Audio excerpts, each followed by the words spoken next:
What's up? I could not be more excited about the conversation we are about to have. We are joined by the person who is the lead match analyst for the FIFA Women's World Cup and will call every U.S. Women's National Team match on Fox. It's Aly Wagner. Aly, what is going on?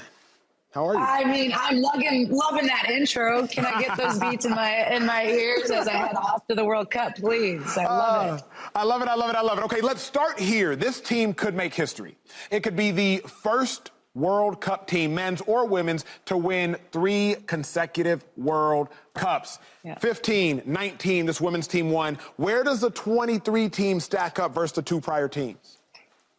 Oh, that is a complicated question because the competitive field is so much better than it even was in 2015 and 2019. So you have to take it with a full picture and recognize that before there was maybe, 3 teams, 2 teams that could actually go the distance and win it. I think this World Cup around most competitive we'll ever see or we've ever seen in the women's game. And there's probably about 7 real players that could go win it. So much more difficult landscape for this U.S. squad to navigate, but I think they do have some exciting young potential that could have breakout moments in this World Cup, and they're going to have to, quite honestly, if this team is going to go the distance. Sophia Smith, Trinity Rodman, at the back line, Naomi Gurman's got to have a big tournament. So I think the reality is, this squad is not as prepared as we've seen in the past, and it's a more difficult landscape because the competitive environment has just grown in the women's game. But when it's the U.S. in a world tournament, you don't bet against them. Aly, everybody knows the big names, Megan Rapinoe, Julie Ertz, Crystal Dunn, and Alex Morgan. But who do you see as the breakout stars of the tournament for the U.S. women's national team? I think the one name that has been front and center, and for good reason, is Sophia Smith. She was the NWSL MVP last season, and she's had a strong season already to this point in this regular season play, I should say, for the NWSL. This player is incredibly dynamic. She's a 1v1 artist. She can eliminate defenders on a whim, and she knows how to finish. So she's going to have a really big tournament if this team is going to make a deep run. I would also say Trinity Rodman.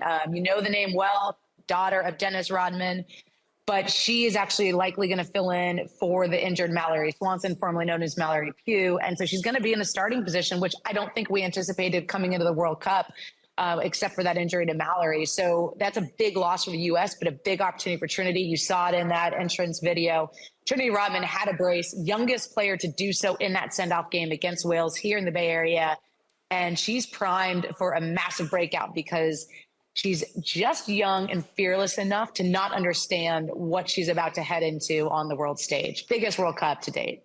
Does the youth of this team make you nervous? And if it doesn't, what else concerns you about this roster? I don't know that it makes me nervous. It actually makes me excited. I mean, I think when you think about top teams, top players in the world, they're players that want to take responsibility and live in the limelight. And I think that's what we have with some of these young players, that they want to exist in that space. And this is their massive opportunity for them to announce themselves on the world stage. So I don't worry about the young players.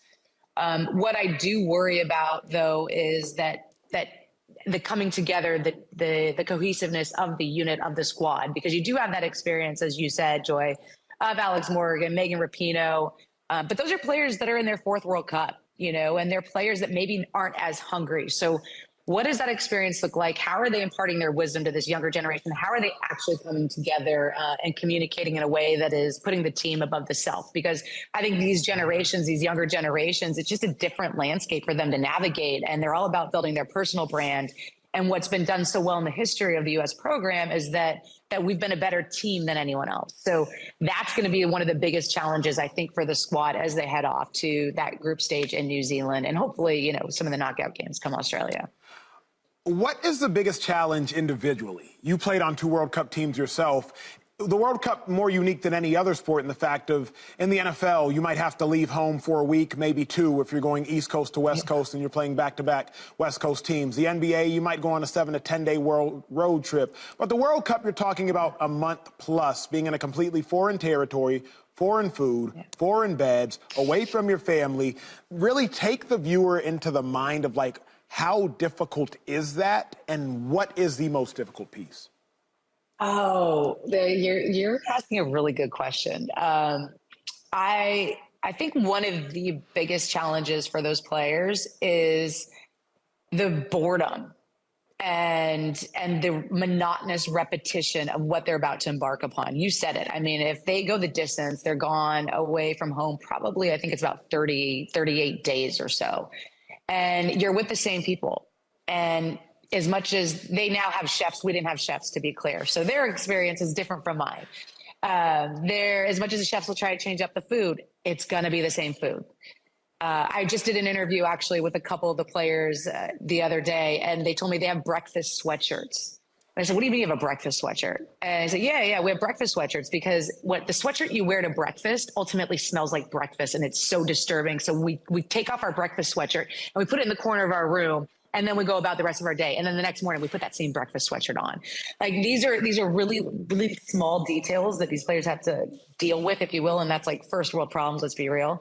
But it's just that repetition of the same food, the same people you're having the conversation with. And oh, by the way, on top of that, you need to be existing at your peak over the course of that whole month. And that is different to your point of going on the road, playing a game, coming home, going on the road, playing a game, coming home. They have to be at their best every day because it's competitive in training to continue to earn that starting spot. And then the game rolls around and they better show up or they're going to be showed out. So the reality is to keep yourself in that mental, on that mental edge, if you will, to perform at your best while you're existing in a space that is monotonous and relatively boring. It's a challenge. It really is. And you'll look back on the world. What's incredible about, I think, these world tournaments is that you look back on them and you realize, did I enjoy that? Like you ask yourself that question because the games you love, the rest of the time is a drag, and you've got to keep yourself entertained. You got to get creative about how you spend those minutes, those moments. Aly, I got to ask you about the NWSL. It's expanding rapidly, and you're the co-chair of Bay Football Club. Our show went to an Angel City game together as a show outing. We had an incredible experience. So I will come support Bay Football Club, but I got to say I'm an Angel City fan. But how important? Wait, Joy. If I send you like some swag, are you really not going to be a bit? Look at that emblem. Look at that crest. Come it's on. great. We can convert you. It's beautiful. I got to be loyal, but I will definitely post for you. I will support. It'll be Okay. team number 2. I have multiple teams in the NFL, so I can do that. I will do that. Baby steps. Yeah. Baby steps. How important is the U.S. women's national team's dominance internationally to the growth of women's soccer here in the U.S.? It's really everything, quite honestly. I mean, the U.S. soccer program, the women's program specifically, come at me. They have set the standard in football. So they've been on the frontier, right? Pushing new frontiers for the course of time. And so for the U.S. to do well, we will continue to set that global standard. And that is massive for our league, for the NWSL. And it's massive, I think, for the other federations, for the other leagues, because the U.S., we're the leaders in this space. We invest in this space. We've invested from day one. I mean, our club alone has the largest institutional investment in women's sports with our leading investor in Sixth Street. So the reality is we need our women to be successful to continue to drive the sport forward. And I think the world can get behind that as much as they might not want to, because we've been the trendsetters in this space. I would say, though, the beauty of the acceleration of women's sports, of women's soccer in particular globally, is that now you do have other places you can go and play, and that the game is growing in all these other markets. So I don't think the sport falls behind if the U.S. doesn't win, but I do think it accelerates the growth if we do. Final question, Aly. Outside of the game itself, what are you looking forward to most this World Cup personally? I'm looking forward to seeing New Zealand. I mean, I heard this is one of the most beautiful places on earth. Although it is winter, I'm not happy about that, FIFA. Can we get together on our scheduling? I was in Qatar during Christmas, now I'm in winter and summer. I'm excited to see New Zealand. And quite honestly, I'm in such a different place in my life now that I'm excited to just go enjoy the people that are growing this game, that love this game, and taking it all in. Because as a player, as I said, you get really tunnel vision about absorbing the whole experience. As a broadcaster, I tend to have the same kind of mentality and approach that I got to be on my game. I got to be focused. I just want to go and enjoy the people that I'm around, because, you know, that's what it's all about in the end, is we're having experiences along with trying to, I think, move the conversation forward in women's sports. Well, thank you, Aly, so much for joining us. We will be both listening and watching and proudly wearing our USA swag. Yes. Y'all see Let's it. go. And your Bay FC swag. I'm sending you guys some Bay FC swag. That is well, sure. The women's quest for historic World Cup three-peat. It starts with a prime-time showdown against Vietnam. That's next Friday at 9 p.m. Eastern, only on Fox. Subscribe here to get the latest from Speak, and go watch a few segments from our other shows on FS1.